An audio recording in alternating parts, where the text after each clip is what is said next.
Chưa bạt bán ắt đừng bán là thế làm pui bán ắt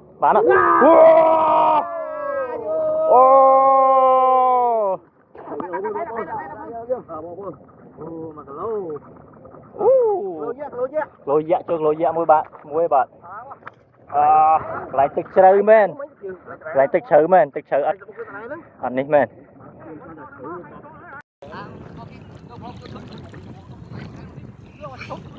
một cái chơi rồi hả?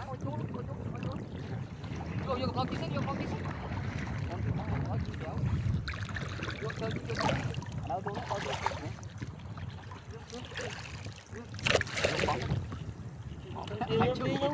Con thấy kìa đây. Ở đâu cô.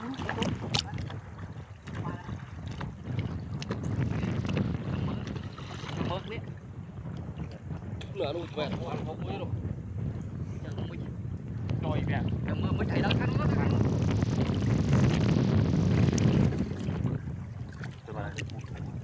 Ơi. Mơ.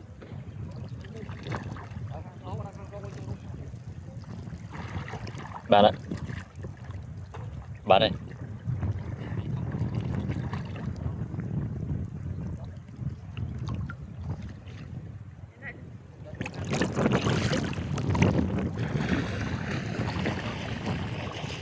Cho bạn.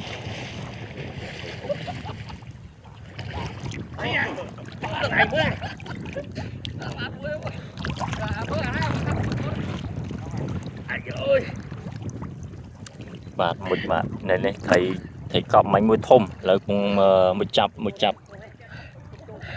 mặt cùng một chập thôm à được chưa thôm à mũi này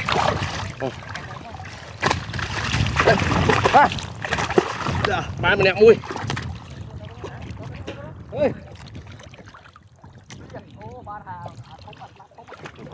trời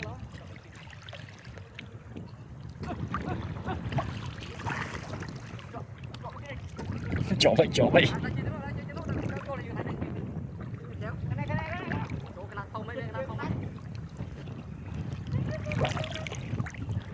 khang nó có cái miếng một trông cái đá mẹp cái bong sần nánh cái riêu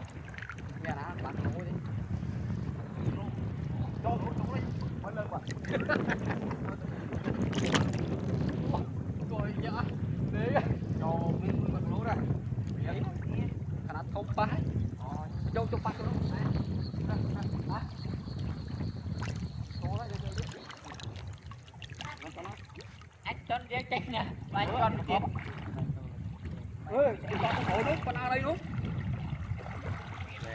Mua đi nhỉ? Mua đây này, mua cho con. Vài viên ngon mua cho con đi. Ôi này chưa. Cầm cho con lươn. Nhanh đi. Bên đây nè. Rồi mà trâu mưa tiết đây. Mặt mũi ta, trâu mưa tiết đây. Hụt bát bạc cạn ơi thầm đấy ông phải thầm đấy không để còn lấy mới tiền rồi chọn thấy chọn mình đi phong phải cho trong phút ba thấy hai cái anh hay nè anh chặt một tay các bạn đấy tại vì cái này mình cái này tôi sau này rồi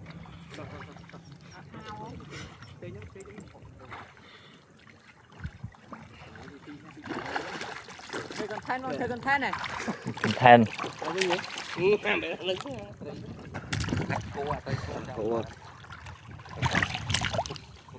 thấy rồi vậy không nhà năng. Ôi chập lần cái đạn lần pin đi hả nó.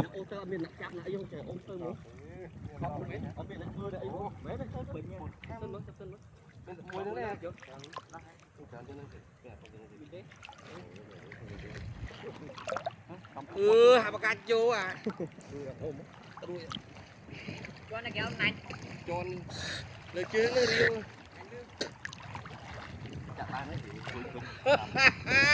Không ăn cái nào đó anh à. thế mà anh cho này cho món à nâng anh thả anh đi hết bài lên trước nâng anh thả chạp hơi Trời, cái đợi cho bà lá gì. Ừ.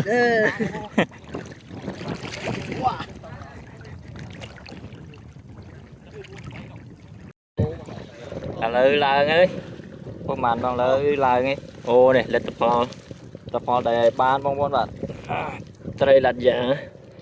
Anh đây phải 4-5 kg ấy. Này. ôi mà mất trơn hả ơi có đó cho anh Đây. lá mất rồi Dạ đâu mà muốn đây. Nhìn là Ngạt to. cùng. nát chết rồi mà Quay. bắn đánh lên đó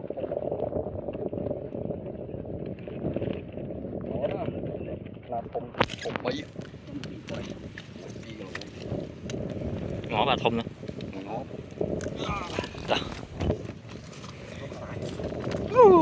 Lên kìa.